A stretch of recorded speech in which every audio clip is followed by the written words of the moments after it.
selamat sore sahabat Elisa, apa kabar Anda? Kabarnya sehat? Kabarnya baik ya, semoga demikian adanya. Senang sekali Pot Bunga, podcast Ibu-Ibu Ngerumpi Asik hadir lagi. Setiap hari Jumat kita ada live Facebook, kita juga on air di 103.9 FM. Dan juga bisa Anda simak melalui streamingnya Radio Elisa FM di streaming.elisafm.com.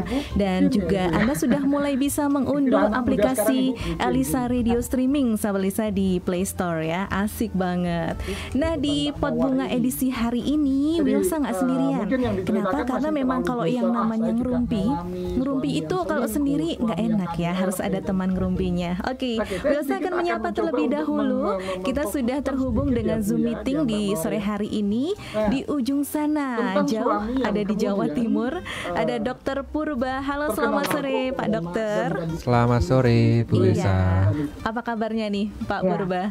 Sehat-sehat luar biasa. Iya, saya juga tahu dia pun narkoba dan berkali-kali sebentar tertangkap, ini tapi ya ada sebentar, bisa lepas ada suara yang lainnya yang harus kita coba off dulu ya. Baik, sahabat Elisa, untuk sore hari ini topik kita adalah tentang karena wanita ingin langsing. Nah, ini berdasarkan sebuah TV series ya dari Korea tahun 2014 itu kalau tidak salah, judulnya The Birth of Beauty. Nah, itu ngomongin soal bagaimana seorang istri yang ceritanya di situ adalah dia ini memang secara fisik gemuk ya, gemuk, kemudian dia banyak makan pasti ya, orang gemuk biasanya seperti itu. Kemudian pada suatu saat dia mendapati bahwa suaminya itu memiliki wanita yang lain yang pasti tubuhnya ya sudah pasti secara fisik cantik, langsing juga begitu. Sampai kemudian pada akhirnya cerita bergulir, wanita ini memutuskan untuk mengubah fisiknya, mengubah bagaimana penampilannya itu bisa menjadi cantik dan langsing. Dia kemudian melakukan operasi plastik dan juga banyak hal yang dilakukan sampai akhirnya secara fisik dia itu langsing. Nah, kita akan membahasnya, akan ngerumpi bareng sama Dr. Purba yang merupakan owner clickhouse.com. Nah, sahabat Lisa kalau pengen tahu tentang apa itu bisa langsung saja ke clickhouse.com ya. Dan yang pasti ngerumpi dengan dokter, pasti dong rumpiannya sehat ya. Dietnya juga dia sehat, nanti akan disampaikan oleh Dr. Purba. Tapi kita mau rehat dulu sebentar ya, sahabat Lisa. Ada sebuah lagu dulu nih yang biasa putar untuk Anda. Jangan beranjak dulu, tetap di Pot Bunga, podcast Ibu-Ibu Ngerumpi Asik di Elisa FM. Ada rasa sakit hati sama wanita itu, ya itu mungkin karena sudah dan juga dulu pernah kita sedikit bahwa satu kali suami di dalam penjara kangen sama Willnya.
Iya, masih di Pot Bunga, podcast Ibu-Ibu Ngerumpi Asik di 103.9 Elisa FM Victory Station. Sahabat Elisa, Anda masih menyimak obrolan kita karena juga ini baru awal ya. Sudah terhubung dengan Dr. Purba. Dokter ada di Kediri ya, Pak Dokter ya? Iya, betul, di Kediri, Jawa Timur. Halo?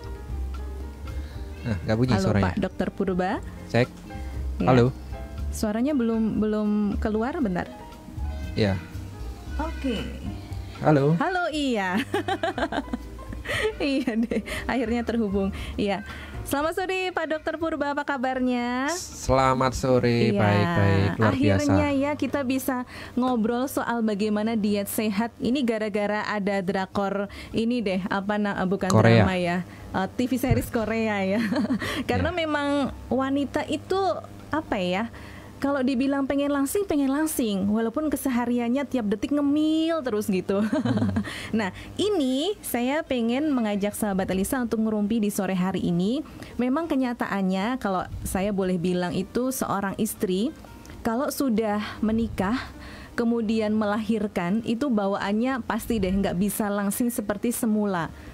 Saya rasa mungkin hanya 1001 orang yang bisa begitu ya, yang bawaannya memang dari sononya itu memang ya makan seberapa pun tetap aja kurus gitu, tetap langsing. Tapi yang sedemikian itu tuh sedikit, bisa dihitung. Nah, saya termasuk orang yang pasti akan melar kalau makan dikit aja ngemil gitu. Minum air putih aja melar mungkin. Bercandaannya begitu. Nah, ini pasti juga merupakan satu hal yang diinginkan oleh setiap wanita, terutama yang sudah menikah, pengen tampil cantik, pengen tampil ya walaupun tidak selangsing dulu, tapi tetaplah badannya itu lebih enak dilihat. Nggak pengen juga terjadi seperti yang ada di TV series itu, Pak Dokter Purba, di mana suaminya selingkuh kemudian melirik wanita lain begitu. Nah, kira-kira Pak Dokter Purba punya resepnya nggak ya tentang diet yang sehat untuk sahabat Elisa yang mendengarkan podcast ini? Diet, kira-kira apa perlu diet atau harus bagaimana, Pak Dokter? Ya, sebelumnya kita harus tahu ya definisi diet itu apa, supaya nanti tidak salah paham. Ya, dipikir diet itu nggak boleh makan ini atau nggak boleh makan itu atau sering puasa dan sebagainya. Ya. Jadi diet itu adalah pengaturan makan. Ya, pengaturan makan baik jenisnya maupun jumlahnya sesuai dengan tingkat kesehatan orang itu. Jadi kalau misalnya dia sehat, ya dietnya diet seimbang. Tapi kalau dia ada penyakit, misalnya diabetes atau jantung, hipertensi, maka dietnya adalah yang sesuai dengan kemampuan tubuh dalam mengolah karbohidrat. Ya. Jadi diet itu adalah pengaturan makanan, ya, bukan mengurangi makanan demi langsing. Wah, nanti ini salah yang, nanti. Yang Kalau sering terjadi begitu ya? Ya, ada orang itu memang ada seorang teman, ya ini laki-laki kebetulan, memang tinggi dan juga gemuk waktu itu, dan dia kurus tuh mungkin dalam waktu 3 bulan memang kurus banyak. Dia hanya makan roti gandum itu 1 lembar pagi, siang 1 lembar, malam 1 lembar. Waduh. Gitu. Dan memang kurus, tapi ini kurusnya karena kurus kelaparan ya, jadi nggak mungkin. Nah, nggak sehat karena kembali kita itu menurut Kemenkes ya, jadi kita nggak lagi mengenal namanya 4 sehat 5 sempurna ya, tapi sekarang namanya pedoman gizi seimbang. Pedoman gizi seimbang. Nah, itu yang akan kita bahas hari ini sih sebenarnya. Detailnya nanti bagaimana. Jadi kalau kita bicara tentang diet ya kita harus tahu ilmunya gitu. Jangan ngawur, jangan sembrono. Nanti kalau ngawur malah justru nggak dapat. Mungkin kurusnya dapat tapi malah justru dapat penyakit ya. Karena kita ini ada beberapa tipe tertentu ya, secara genetik itu memang ada namanya gen gendut. Ya, gen gendut ini orang yang memang secara genetik dia gendut. Kayaknya saya deh ini kalau makan dikit aja udah gendut deh, Dok. Saya pernah tes genetik ya untuk nutrisi, namanya nutrigenomik ya kalau nggak salah. Nutrigenomik. Ya, atau ya pokoknya itulah. Itu soalnya nyebut nama merek ya, nggak enak. Gitu. Jadi intinya itu tes genetik untuk yang berhubungan tentang nutrisi. Jadi ternyata orang itu ada secara genetik gemuk. Dan saya waktu itu saya merasa saya kayaknya ini genetik saya gemuk nih ya, karena ibu saya ya gemuk dikit sih gitu kan. Ternyata saya nggak punya gen gendut. Jadi nggak ada alasan untuk saya membenarkan diri ya, saya wajar saya gendut karena saya punya genetik gendut. Enggak, saya tuh nggak punya genetik gendut. Akhirnya waktu itu saya konsultasi dengan dokter spesialis gizi ya. Jadi saya diberikan meal plan, kemudian kekurangan saya. Jadi dari pemeriksaan itu ternyata saya itu cenderung kekurangan zat besi. Makanya saya seringkali jantung saya pernah degup-degup kenceng itu. Jadi kalau malam tuh susah tidur karena jantungnya degup-degup gitu ya. Nah, waktu itu saya sampai waduh saya apa mau mati ya gitu ya. Tapi ternyata setelah saya minum suplemen FE 3 hari ya sembuh. Tapi berapa bulan kemudian gitu lagi, tapi sekarang sudah enggak gitu. Jadi karena kalau kita menghindari nasi atau apa ya, kalau dulu saya ngurangi nasi, jadi nasi itu sama sekali nggak ada, ya itu salah, memang turun, tapi kita nggak seimbang gitu, karena otak ini juga butuh glukosa kan, butuh gula. Betul. Nah kalau gulanya nggak ada gimana? Gitu. Jadi kita harus diet ini ada ilmunya dan jangan sembrono, tapi juga jangan dibikin ribet gitu loh. Ya simple aja. Betul. Nah ini. Nah sebelum itu mungkin kita harus tahu dulu ya, kita ini sudah dalam tarafnya ini kelebihan berat badan atau tidak ideal. Saya ini termasuk obesitas atau tidak? Badan saya ini sudah ideal atau tidak? Nah itu ada cara ngukurnya nggak sih dok? Ada, ya ada rumusnya ya, namanya body mass index. Ya. Cuma parameter ini hanya jadi acuan aja, karena ada orang BM-nya tinggi tapi BMI-nya tinggi, tapi dia enggak overweight, enggak kelebihan. Karena kita bicara gendut itu adalah bicara kelebihan lemak. Lemaknya ya. Kalau kita bilang aderai misalnya, aderai gendut enggak. BMI-nya dia overweight, obesitas gitu kan. Tapi dia beratnya kan di ototnya gitu. Dia lemaknya kecil. Nah, di situ sih. Iya. Jadi kalau apa kita melihatnya dinamakan obesitas itu kalau kelebihannya lemak gitu ya. Tadi aderai otot, tapi kalau ada juga orang yang mungkin tinggi besar itu tulangnya. Saya berat karena tulangnya gede-gede misalnya atau gimana lah gitu. Ada itu memang ada orang tertentu yang densitas tulangnya itu padat ya. Jadi kalau misalnya dia sudah beratnya ideal tapi kelihatan kurus banget gitu ya. Gitu. Nah, jadi kalau kita bicara tentang kegemukan ya definisi yang lebih tepat adalah kelebihan lemak ya, bukan kelebihan berat. Ya. Jadi kalau berat ternyata yang berat adalah ototnya, ya itu bagus daripada lebih banyak lemaknya gitu. Nah itu ada namanya penguraian namanya body composition analyzer. Nah kalau tadi kita simpelnya kalau untuk berat ideal kita tinggi badan dikurangi 100, kemudian dikurangi 10% dari hasilnya. Misal tinggi badannya berapa? 150 ya. Dikurangi 100 berarti 50 kilo. Nah, dikurangi 10% dari 50 berarti 5 ya. Berarti antara 45 sampai 50 itu range-nya idealnya. Idealnya begitu ya. Iya. Berarti saya tidak ideal nih, Dok. Tapi jangan salah juga. Nanti secara ideal badannya tapi ternyata over fat. Nah itu ada juga yang tadi seperti jadi namanya NWO. Nah nanti kita bahas.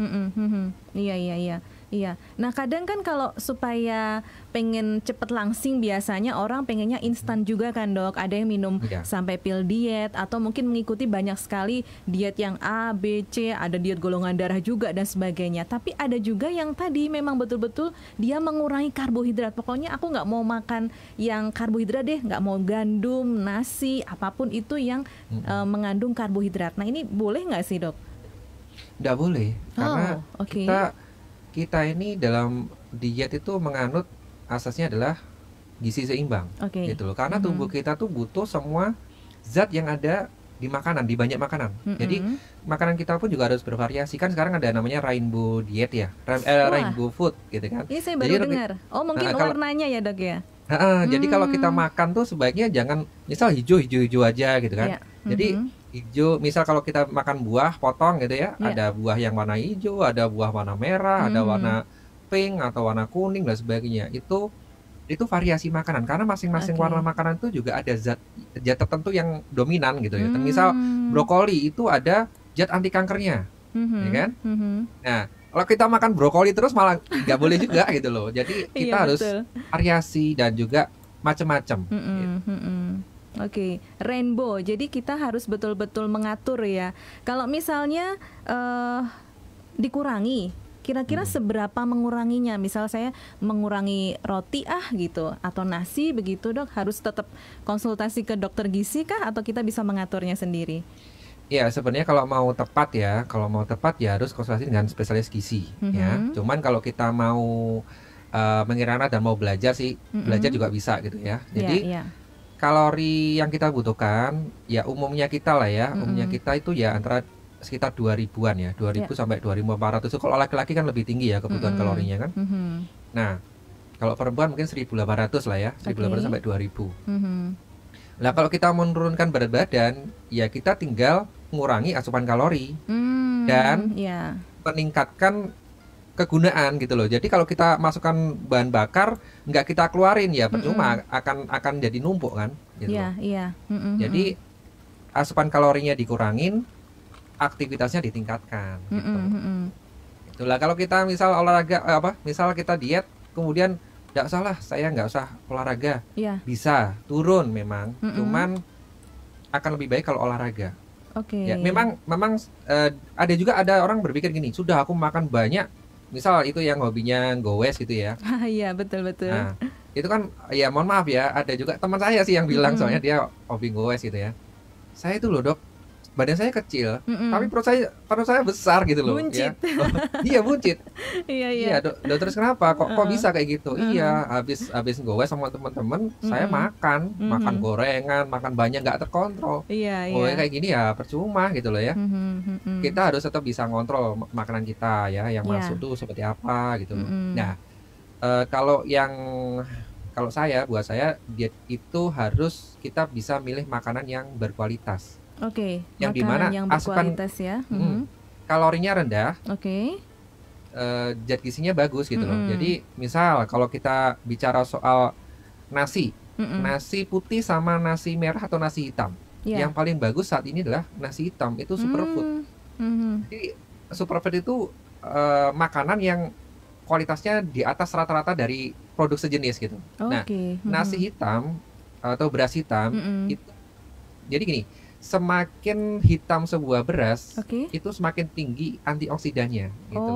Jadi antioksidannya tinggi beras hitam itu. Selain itu juga ada dia tinggi serat. Kemudian indeks glikemiknya juga rendah. Artinya ketika kita makan kita tuh nggak gampang lapar karena indeks glikemiknya rendah. Jadi glukosa dipecah pelan-pelan gitu.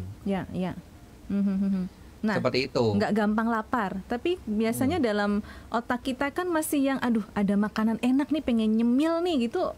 Nanti kalau apakah jaminan nih dok, kalau sudah makan nasi hitam tadi, beras hitam tadi tuh betul-betul memang kita berkurang atau tetap kita harus pola pikirnya kita ubah juga gitu? Ya tetap yang paling utama adalah pola pikir sih ya. Kita harus mengubah pola pikir ya. Cara hidup kita yang lama dengan cara yang baru gitu ya.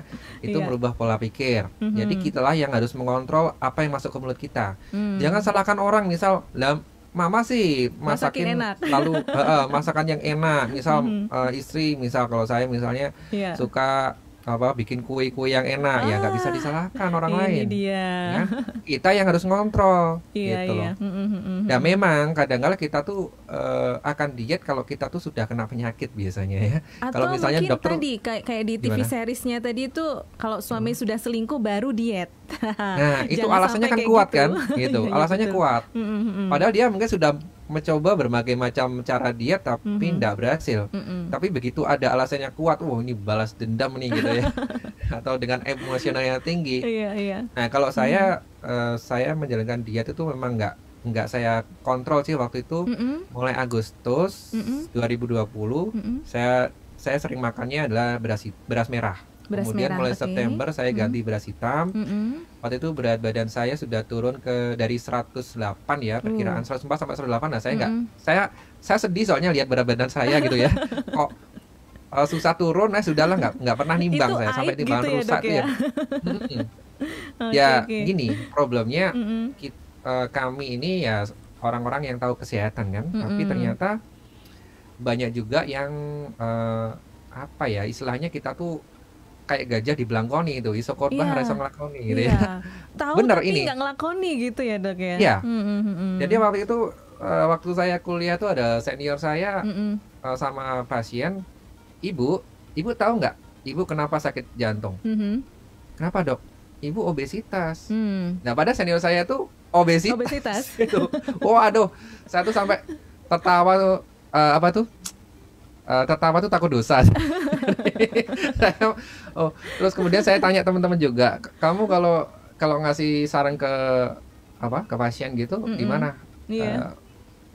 Saya pernah waktu itu ada pasien, dia tuh mengeluh sakit di perutnya itu sering kemeng gitu loh, sering kemeng. Nah waktu itu saya juga ngerasain sih, dan kebetulan saya tuh juga sudah cek liver saya lewat USG bahwa saya tuh kena fatty liver gitu. Kok persis kayak mirip saya, kok panas di perut itu. Nah kemudian saya bilang ke orang ini, ke pasien ini, Bapak harus diet. Kalau nggak diet nggak bisa. Bapak olahraga pagi karena Bapak kerjanya cuma duduk aja kan, dia kerjanya sebagai juru ketik komputer lah waktu itu. Gitu. Terus kemudian 3 bulan kemudian saya ketemu orang ini, sebenarnya nggak gemuk-gemuk banget sih, cuma perutnya memang nggak buncit waktu itu. Nah 3 bulan kemudian saya ketemu orang nih, Dok masih ingat ke saya nggak? Ya, siapa ya? Saya dulu disarankan dokter untuk diet itu loh. Gimana sekarang? Iya saya sudah sehat dok, saya ikuti dokter olahraga pagi, wah luar biasa dok, saya sudah nggak sakit lagi. Saya pelongo-pelongo gitu. Enak ya ngasih tahu orang. Nah inilah yang menyebabkan akhirnya saya tuh ya dok ya. Akhirnya saya ini kayaknya munafik gitu, jadinya kayak orang munafik kan. Tahu sebenarnya ilmu kayak gini itu kan sudah rahasia umum ya, bahwasanya kalau kita tuh mau diet ya cuma mengontrol makanan dulu, karena 80% penyakit tidak menular itu karena makanan gitu. Karena kena makanan gitu. Memang ada pemicu lain, memang secara genetik, misal punya diabetes misalnya, tapi diabetes kan dipicu juga kalau dia sudah punya bibit kan karena makanan juga. Makanan gitu. Ya betul. Nah gitu. Nah tadi Dokter Purba mencoba makan nasinya diganti nasi hitam ya dok ya. Lalu bagaimana dengan yang lainnya? Tadi misalnya kalau kita lihat di Rainbow Diet tadi misalnya sayurnya harus apa, buah, perlu kita tambahkan lauk atau yang protein tadi seperti apa, itu tetap berubah juga ya dok ya. Jadi kita atur sedemikian rupa ya. Iya betul. Jadi selain kita mengatur asupan kalori sesuai kebutuhan. Jadi kalau misalnya kita mau turun berat badan, berarti kan asupan kalori harus dibatasi. Anggap aja yang paling aman adalah 1000 sampai 1200 kalori per hari. Ngitungnya dok, kalau orang awam kayak kami misalnya gampang. Ketik aja di Google daftar kalori makanan, atau nanti buka aja websitenya namanya fatsecret.co.id. Di situ kita bisa ngatur Fat Secret. Iya. Kalau mau lihat contoh meal plan meal plan tuh biasanya dokter spesialis gizi ngasih meal plan sih. Sesuai dengan kebutuhan bahan-bahan yang kita butuhkan. Misal saya tuh cenderung kurang zat besi atau apa, dikasih makanan apa. Nanti ada pengganti, ada substitusinya sih. Misal ikan salmon tuh harus berapa gram ya kan. Kemudian dimasaknya seperti apa. Nah, ini itu kan artinya berarti harus ke dokter gizi dulu ya untuk tahu, karena tiap orang kan, tiap pasien pasti beda kebutuhan pemenuhan gizinya tadi kan dok ya. Betul. Cuman begini, yang paling sekarang menurut saya setahu saya yang paling terkini adalah pakai berdasarkan nutrigenomik tadi. Jadi berdasarkan genetik nutrisi yang pemeriksaan genetik yang berhubungan dengan nutrisi gitu loh. Itu nanti lebih tepat karena ada orang tertentu yang dia itu nggak boleh kalau dia kena paparan misal kalau salah vitamin E atau apa, kalau dia sering itu malah justru kena kanker kulit gitu loh. Ada genetik tertentu yang seperti itu gitu loh. Dan itu dari pemeriksaan itu sih, dan itu cukup mahal. Itu biaya mungkin 11 sampai 15 juta pemeriksaan itu. Tapi sekali seumur hidup, karena genetik itu kan nggak berubah. Jadi genetik itu kan sesuatu memang bibitnya kita kan.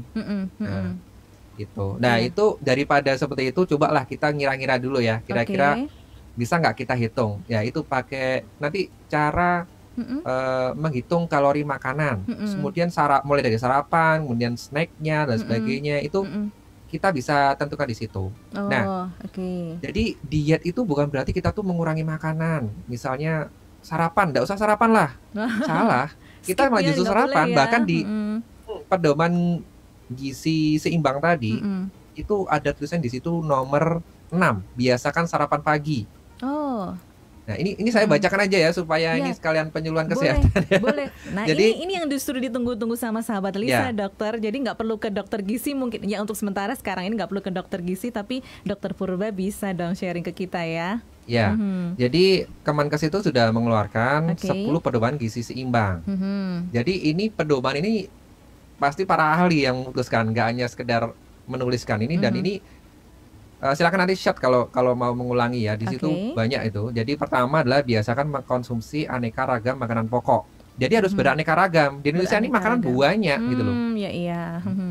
Kemudian batasi konsumsi panganan manis, asin dan berlemak. Asin dan berlemak. Manis, asin, berlemak. Ini semuanya enak, Dok. Ya.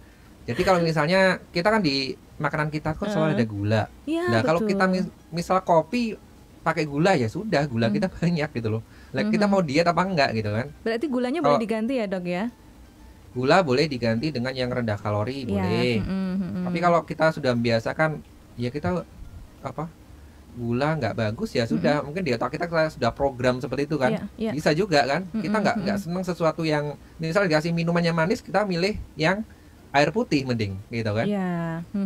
Air putih itu lebih baik daripada kopi manis. Gitu. Iya, meskipun banyak yang nggak suka air putih, Dok. Katanya kalau minum air putih, apalagi kalau misalnya disarankan bangun tidur 1 gelas ya, aduh itu rasanya mau muntah, Dok. Oh iya, betul. Itu jadi gimana itu? Itu soal kebiasaan aja sih. Jadi kalau kita mau minum air putih, ya membiasakan diri. Minum air putih itu ada takarannya 30 cc sampai 40 cc berat badan. Sekali minum? Per hari. Oh, per harinya. Dan juga ada keterangan lebih lanjut yaitu kalau misalnya kena penyakit yang membutuhkan pembatasan air, ya itu harus konsultasi dengan dokter. Jadi ini anggap aja ini sehat ya. Nah itu nanti gampang sih kalau saya udah biasa. Jadi saya misalnya gelas saya ini ukurannya 275 cc ya. Kira-kira 275 cc. Kemudian kalau berat badan saya 90, misalnya 90 ya, 90 kali 30 cc berarti 2700 cc, ya kan? Berarti kan butuh 10 gelas. 10 gelas. Jadi kalau misal harus minum 8 gelas sehari, lah ukuran gelasnya berapa itu harus diukur. Jadi kalau kita bicara diet ini memang kita perlu timbangan, takaran yang memang presisi karena ada gram-gramnya itu kan kalau kita mau presisi.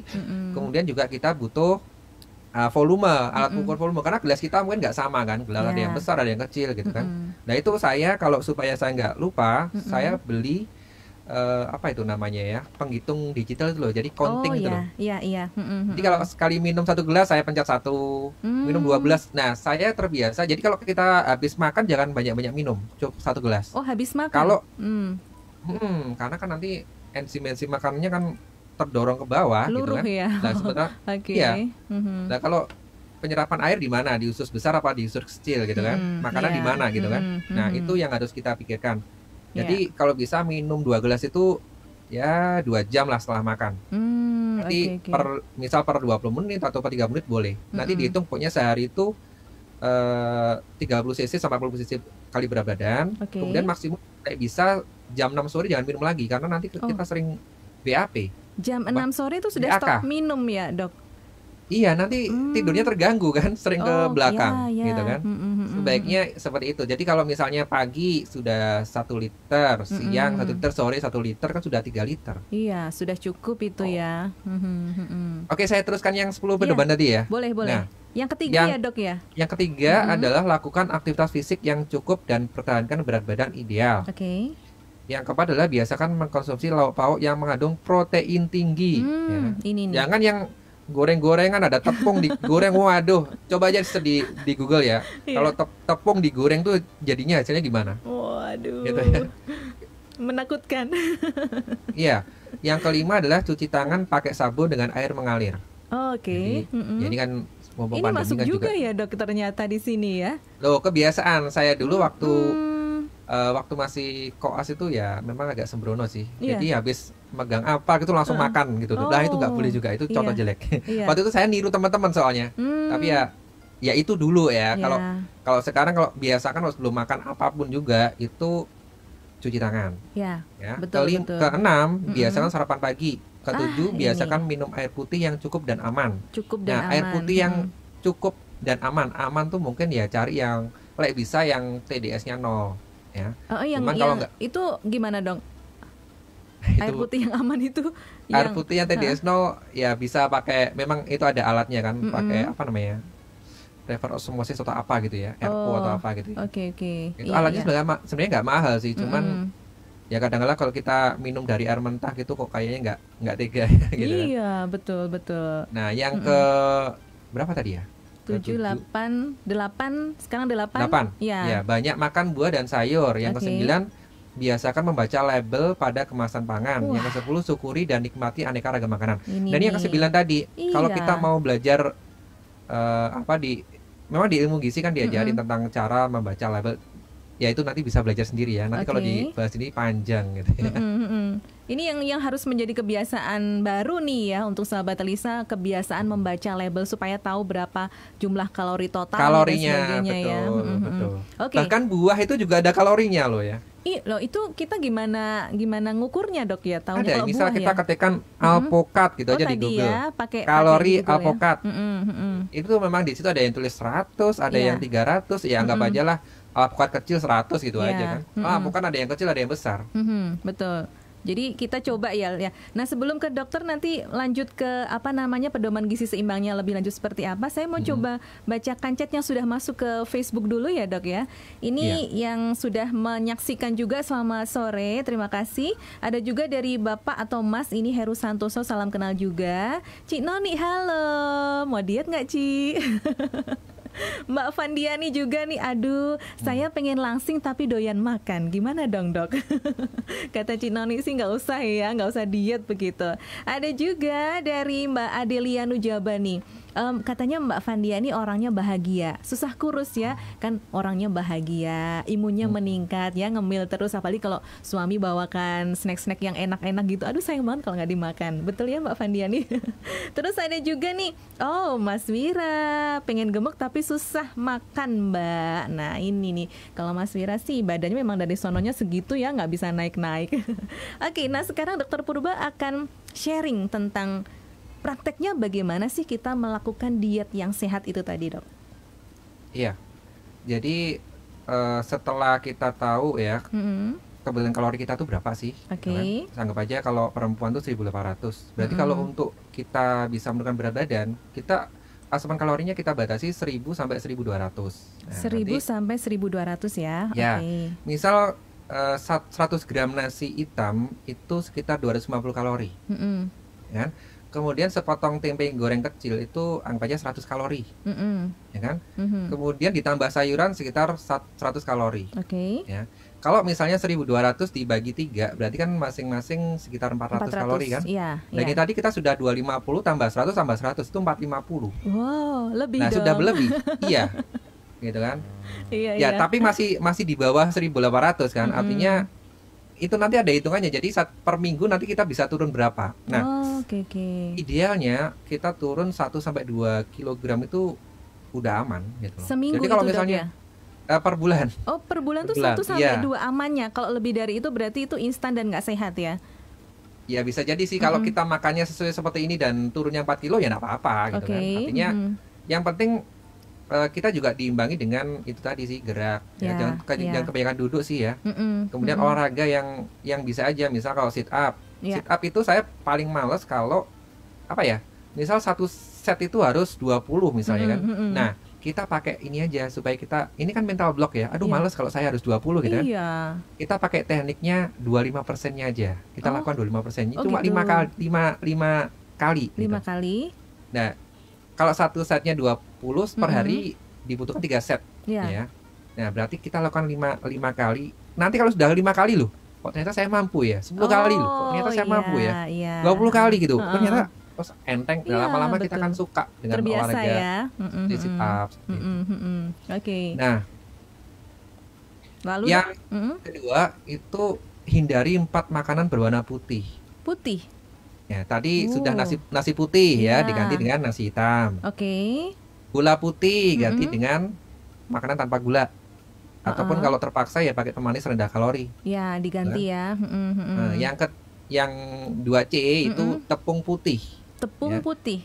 Jadi roti terbuat dari tepung putih gitu ya dok ya? Betul. Jadi semua jenis tepung, terutama tepung terigu itu mengandung gluten. Dan turunannya tepung ya roti, mie dan sebagainya dihindari sih. Kenapa? Begini, kalau kita lewat pemeriksaan genetik tadi itu ketahuan resikonya terhadap alergi gluten itu berapa banyak. Misal kalau saya itu termasuk medium risk, gitu. Medium risk artinya, kalau seseorang bisa kena alergi gluten itu bisa menyebabkan leaky gut.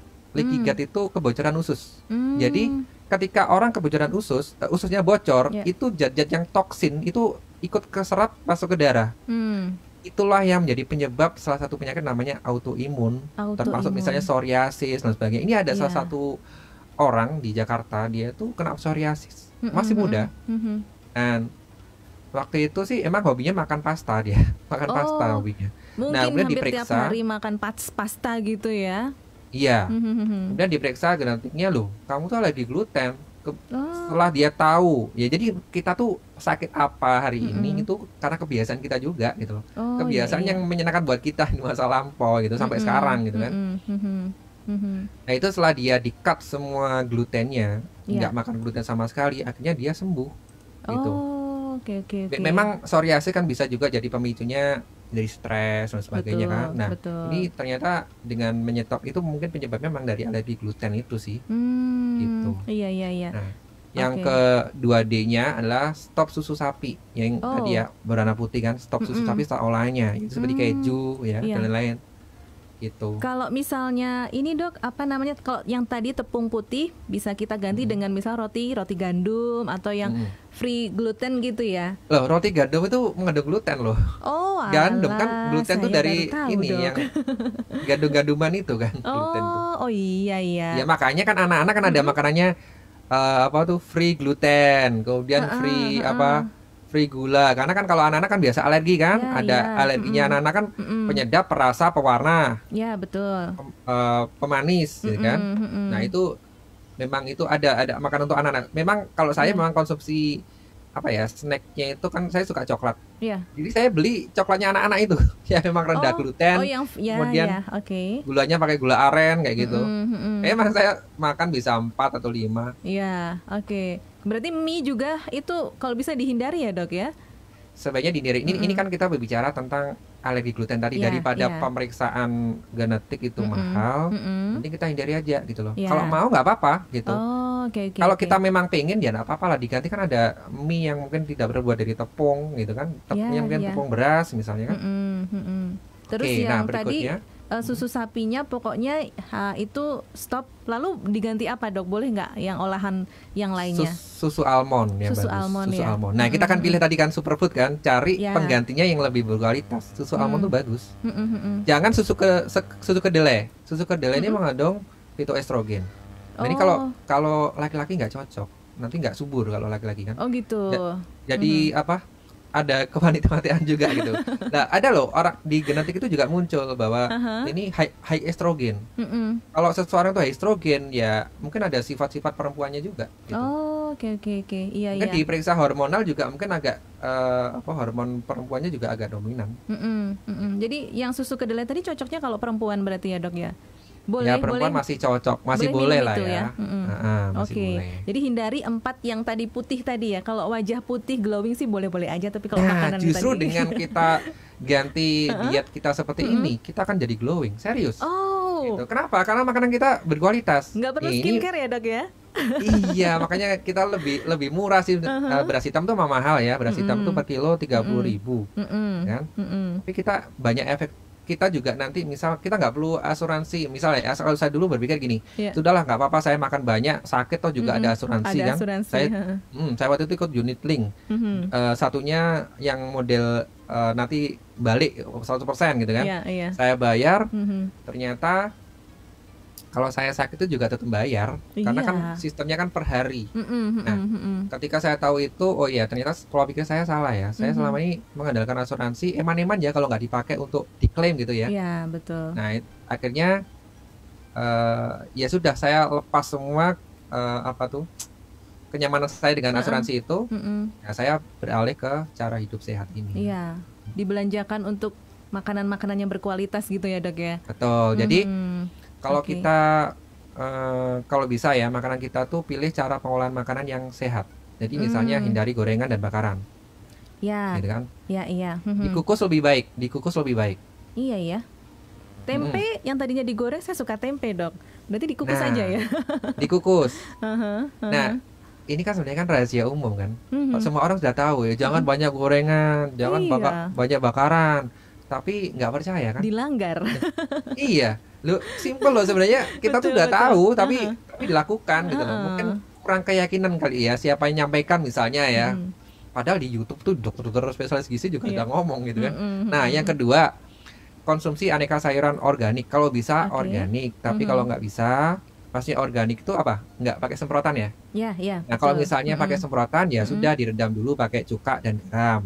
Cuka dan garam, oke. Yang ketiga, ganti camilan gorengan dengan buah-buahan segar. Jadi kalau bisa kita naruh buah potong tuh di kulkas. Ya bukan jus loh ya, tapi buah potong. Oh, lebih sehat potong atau jus, Dok? Oh, lebih sehat potong dong. Oh, kalau kita makan sebisa mungkin jangan makanan itu berubah bentuk. Padahal nggak ada proses kimia atau apa gitu maksud saya. Nggak ada, tapi kan sudah seratnya kan nggak ada kan dibuang. Oh iya. Cuma dapat vitaminnya aja. Oke. Nah tadi Dok saya juga pernah dengar bahwa ada beberapa orang yang waktu diet itu dokternya malah menyarankan nggak usah makan sayur, makan buah aja udah cukup seratmu di situ. Itu bagaimana pernyataan itu, Dok? Kalau menurut saya ya nggak tepat ya. Kita tetap butuh namanya sayur. Oke. Buah dan sayur. Kan itu tadi yang gizi seimbang kan seperti itu. Iya. Ya saya nggak tahu alasan dokternya seperti apa ya. Masa orang nggak boleh makan sayur? Atau orang itu nggak suka sayur ya? Memang ada loh, anak itu nggak doyan sayur sampai gede ada. Seseorang itu nggak doyan sayur. Kalau makan sayur dia muntah. Oh. Ternyata dia ada trauma di masa lalu. Ketika dia makan sayur nggak doyan, dimarahin orang tuanya, dan itu ternyata nancep di otak bawah sadarnya. Saya pernah dapat orang seperti itu. Kasian. Saya kasih nasi pecel yang dimakan cuma cambahnya. Sayur yang hijau-hijau nggak dimakan. Yang hijau-hijau nggak. Iya. Terus kemudian tadi mengenai garam. Garam itu maksimal 5 cc per hari ya, sekitar 1 sendok makan. 1 sendok teh ya. Jadi sendok makannya kita kan istilahnya 1 sendok teh sebenarnya kan. Karena kalau 1 sendok makan tuh 15 cc, kalau 1 sendok teh itu 5 cc. Ya. Itu kan dicampur ke makanan. Betul. Jangan nanti makan apa dicampur garam ya, berlebih jadinya kan. Kemudian apakah kita konsumsi lemak itu konsumsi lemak itu boleh apa enggak? Kita boleh konsumsi lemak kalau lemak itu memang lemak baik, bukan lemak jahat. Jadi contohnya ini, VCO dan minyak zaitun. VCO itu virgin coconut oil. Itu minyak kelapa murni.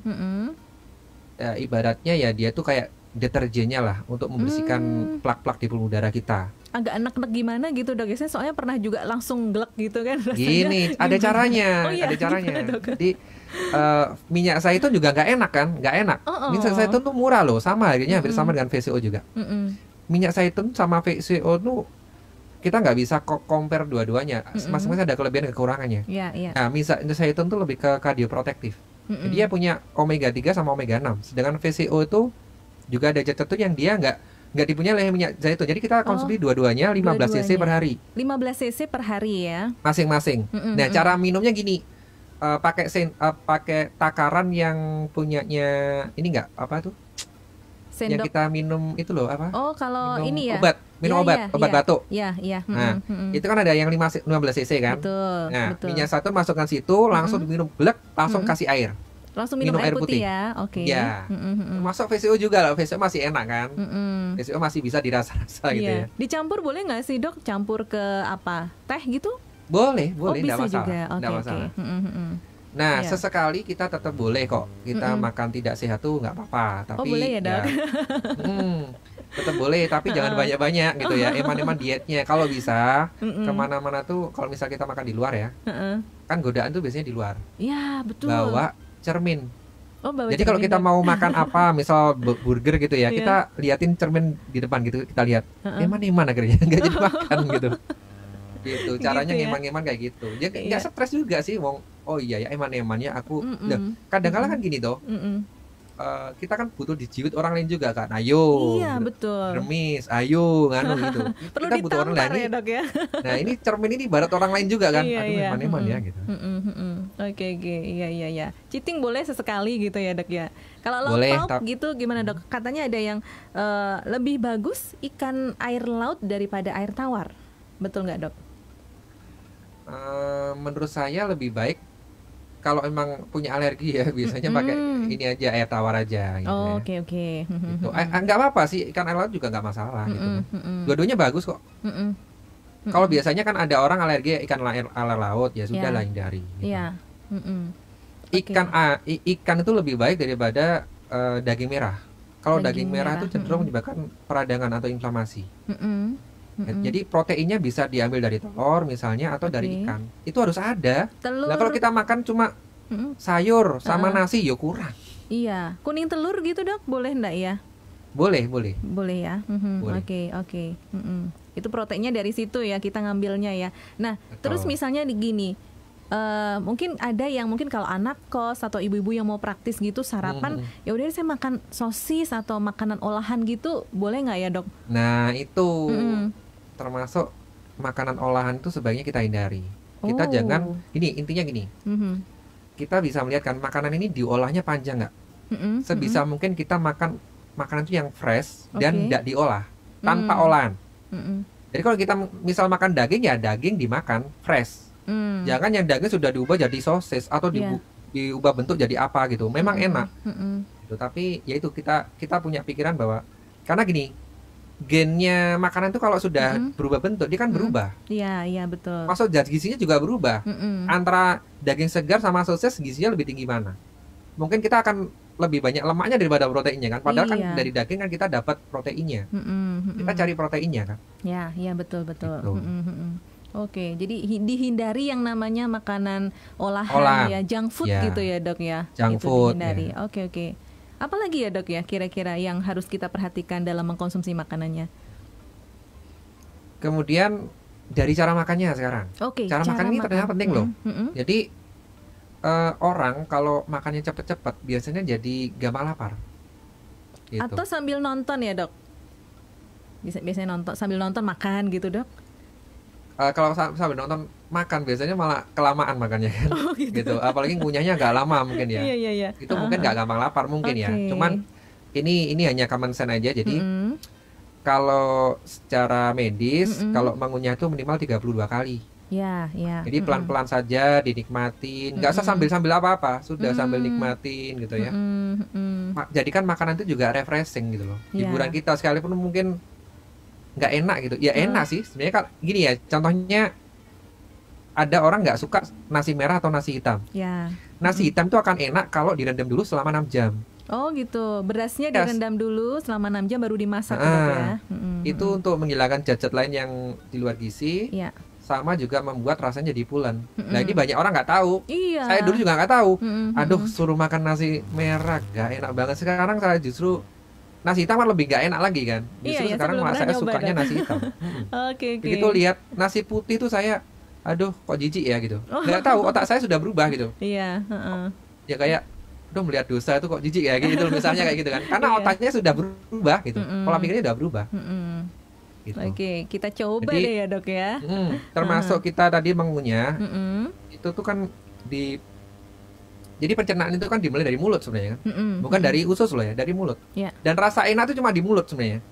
Nah, yang sehat itu dimulai dari kerongkongan sampai bawah. Itu, Dok, betul. Enak di mulut aja ya, abis itu buat badan nggak sehat ya, Dok ya. Iya betul.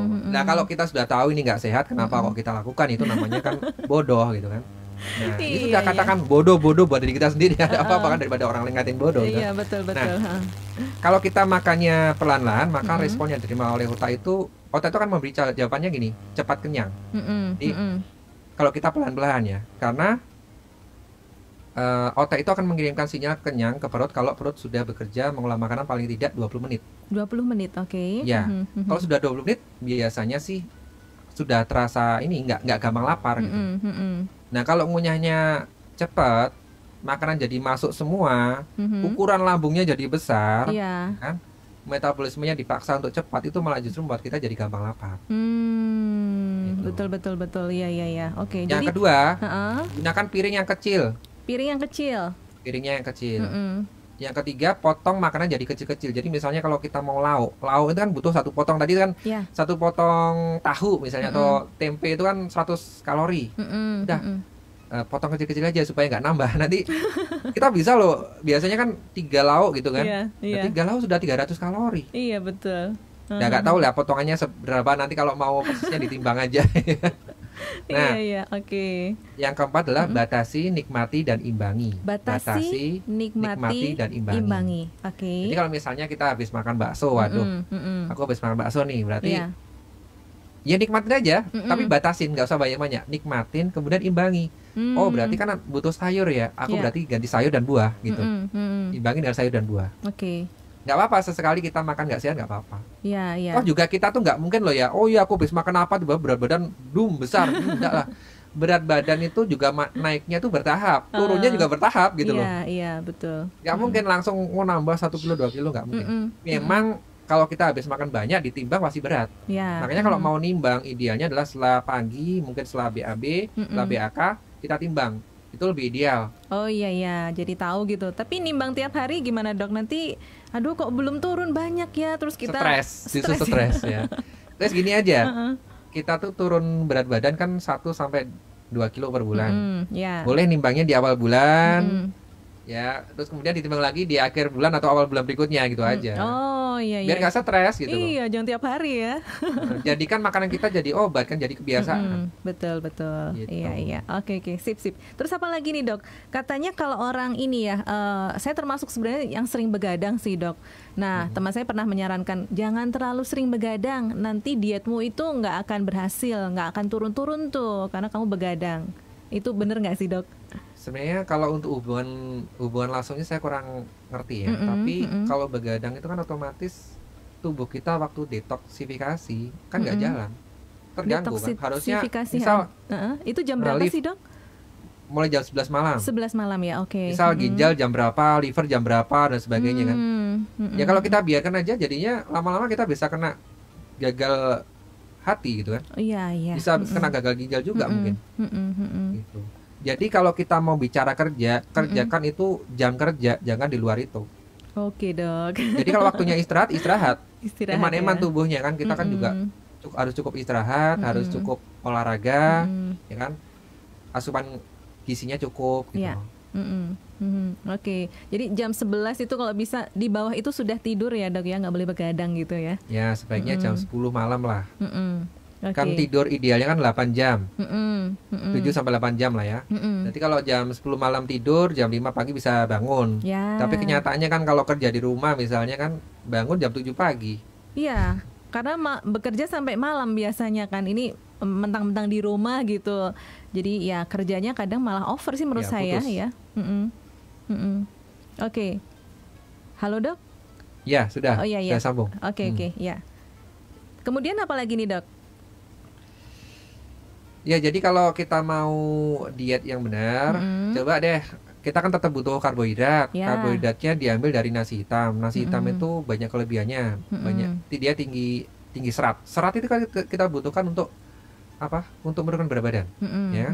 Kemudian juga tinggi antioksidan. Kita butuh antioksidan itu dari situ. Nah, kemudian nanti misal sarapan pagi nasi hitam 100 gram, 100 gram ditimbang kalau mau. Ya, karena ada pikir satu kepal tangan saya ternyata 150 gram.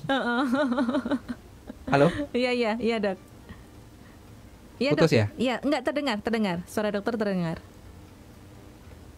Iya, halo dok. Sebentar. Ada masalah. Halo? Apakah ini? Iya. Kami bisa dengar suara dokter kok. Cek. Ya, internetnya terputus ya? Iya. Langsung dok, gimana dok? Halo? Oh, mungkin koneksinya kali ya. Tapi kami bisa mendengar suara dokter Purba. Nah, sudah nyambung ya? Ya, oke. Oke. Jadi kalau misalnya sarapan pagi nasi hitam 100 gram ditambah protein seperti telur atau ikan. Ikan kalau bisa, misal mujair lah ya, ikan air tawar kan, itu fresh. Dan juga sayur. Ya, sayurnya boleh kalau bisa sih yang nggak ditumis ya. Kalau bisa ya nggak ada minyaknya gitu loh. Rebus-rebus gitu ya. Direbus-rebus. Kemudian snacknya kalau jam antara sarapan pagi dan makan siang bisa buah-buahan. Misalnya jeruk gitu kan. Ya macam-macam buah, silakan. Sesukanya apa. Kalau yang kuncinya adalah harus bervariasi.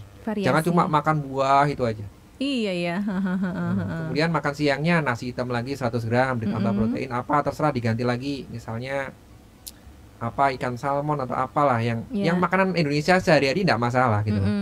Yang penting itu tadi kalau bisa jangan santan-santanan, kan? Karena lemak itu air apa ya? Bukan air kelapa ya. Lemak dari kelapa itu bagus, tapi kalau sudah dimasak dia kan jadi berubah jadi jahat. Iya betul.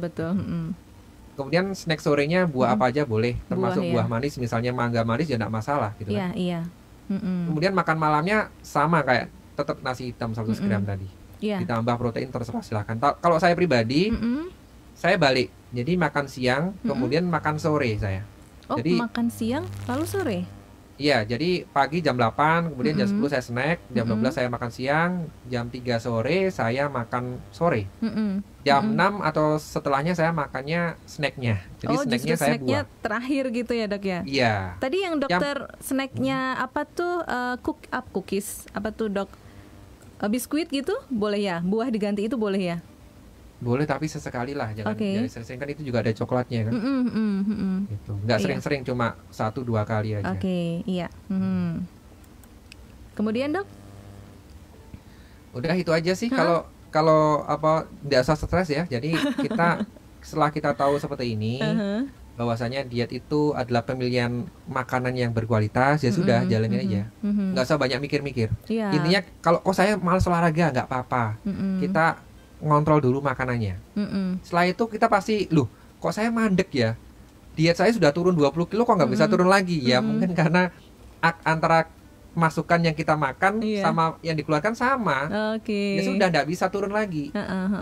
Berarti harus ditingkatkan adalah jangan mengurangi asupan sih, karena kita kan nanti kelaparan lagi.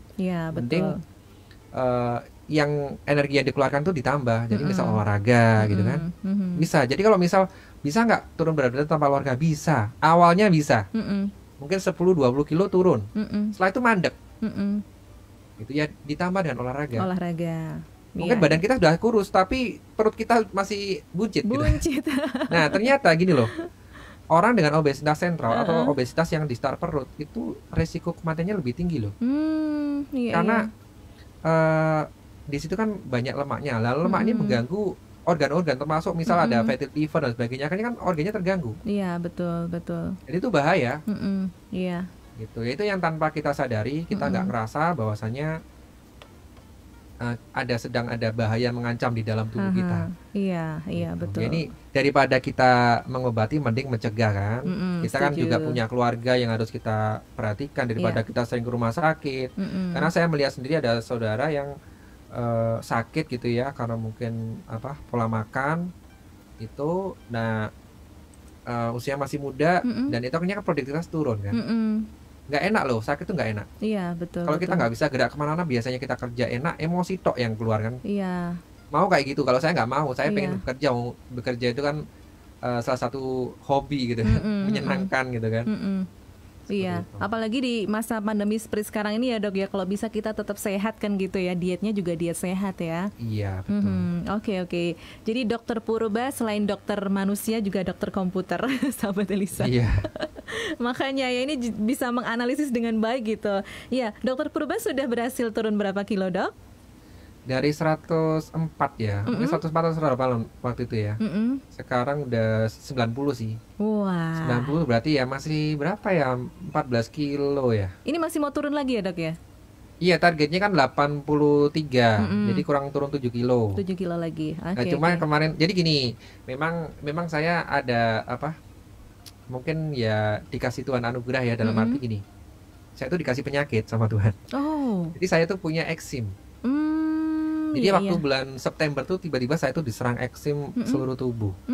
Nah kemudian akhirnya saya pengobatan. Nah ketika saya makan tepung itu langsung saya gatal seluruh tubuh. Jadi saya nggak berani makan tepung. Begitu ini sudah saya makan tepung nggak masalah, saya akhirnya jadi makan tepung lagi. Ini loh yang jadi sebenarnya waktu itu saya bersyukur sekali ya. Iya, jadi ternyata kalau ada alasan kita tuh apa ya, alasannya membuat kita tuh sakit, itu kan kita jadi menghindar kan. Iya, betul. Karena otak manusia itu cuma dua simpelnya. Menjauhi sengsara, mendekati kenikmatan gitu kan. Itu dia. Itu. Jadi ya karena ada penyakit itu akhirnya saya hindari. Sekarang sudah lumayan sembuh sih. Masih memang agak luas waktu itu. Jadi ya gatal dan luka ya. Jadi ya sakit dan sebagainya. Wah, ini dia. Ya, jangan minta penyakit itu sih mending ya, karena pengobatannya juga kalau ke dokter ada salep itu kortikosteroid sama antibiotik itu mahal gitu loh. Betul. Akhirnya terakhir saya 2 kali ke dokter kalau salah. Ke dokter spesialis kulit. Jadi kalau dokter sakit itu juga harus ke dokter, bukan diobati sendiri. Iya, betul. Dokter sakit juga ke dokter ya. Betul. Akhirnya saya obatin sendiri, ternyata melebar lagi. Ya sudah wis, enggak apa-apa, berarti saya harus menghindari makanan itu. Bener. Saya hindari tepung-tepungan. Saya bahkan makan, kalau waktu itu ayam saya alergi. Ayam itu loh yang biasa saya makan loh, bisa bikin gatal. Loh, saya tuh aneh kan, makanya kok bisa ya? Saya biasanya makan ayam, kok tiba-tiba sekarang alergi. Sekarang nggak masalah sekarang. Termasuk udang sudah nggak masalah. Tapi saya olesin setiap hari pakai pelembab. Itu sudah nggak gatal sama sekali memang. Dan sudah mulai mulus. Memang pengobatan lama karena kan memang bukan kortikosteroid ya. Ya, betul. Wah, asik banget ini sharingnya Dokter Purba soal bagaimana sih kita tetap diet sehat di masa pandemi ini. Jadi jangan sampai justru imun kita menurun, bahkan kesehatan menurun, yang mana nanti virus corona itu gampang banget mendekat kepada kita gitu ya Dok ya. Oke, pesannya dari dokter buat sahabat Lisa apa nih Dok? Pesannya adalah lagi-lagi ya, mengubah pola pikir. Ya, tetap ini dimulai dari mindset kita. Kalau kita nggak punya alasan yang kuat kenapa kita harus diet, ya wis bablas aja wis. Eman-eman itu kan hidup-hidupmu juga gitu. Maksudnya ini hidup saya juga. Saya yang harus memutuskan apakah saya itu harus sehat atau saya nanti sakit-sakitan. Karena apa yang kita tabur kita yang tuai kan nanti kan. Betul. Jadi ada seseorang, orang ini udah tua banget, waktu ditanya apa yang membuat bapak kok nggak pernah sakit-sakitan gitu kan? Karena waktu muda saya menjaga makanan, saya nggak mau makan yang enak-enak. Oh iya. Ini seorang profesor waktu itu ditanya di waktu acara makan, jamuan makan gitu ya. Dia nggak ngambil makanan yang aneh-aneh, dia cukup ngambil makanan yang memang nggak banyak juga kalorinya dan sehat. Orangnya masih berpikir cerdas gitu. Udah tua, mungkin usia 85-an lah. Gitu. Nah, kita mau nggak seperti itu? Kita panjang umur ya, bukan mati karena ulah kita sendiri gitu loh. Gitu. Ya mulai sekarang lah kita harus bertanggung jawab terhadap diri kita sendiri. Jadikan makanan kita sebagai obat, bukan obat sebagai makanan kita. Gitu ya. Iya. Ini salah satu cara bagaimana kita mensyukuri yang sudah Tuhan berikan, yaitu dengan menjaga kesehatan kita ya Dok ya. Iya betul. Ya baik dokter, ini waktunya sudah tidak memungkinkan lagi. Kita nanti lanjut di seri-seri berikutnya ya dokter ya. Iya siap. Iya baik, terima kasih Dokter Purba untuk sharingnya tentang bagaimana kita bisa diet sehat, terutama karena wanita pengen langsing ya. Walaupun sebenarnya pria juga pengen langsing, apalagi kalau sudah mulai perutnya membuncit ya Dok ya. Iya. Jadi tidak enak dilihat deh, baik pria atau wanita. Sekali lagi terima kasih Dokter Purba. Ketemu lagi di episode selanjutnya. Oke sahabat Lisa, demikian tadi bincang-bincang kita Pot Bunga, podcast Ibu-Ibu Ngerumpi Asik, biasa barengan sama Dokter Purba. Beliau adalah owner dari clickhost.com. Anda penasaran atau mungkin mau konsultasi lebih lanjut, boleh langsung saja googling clickhost.com, klikhhost.com seperti biasa. Dan biasa pamit. Semoga tetap sehat saja sahabat Lisa, kita menjaga imun kita dan juga tetap melakukan diet boleh, tapi tadi dengan pengaturan gizi yang seimbang tentunya ya. Oke, Wilsa akhiri dan kita ketemu di episode selanjutnya. Keluargaku adalah rumahku. Bye-bye.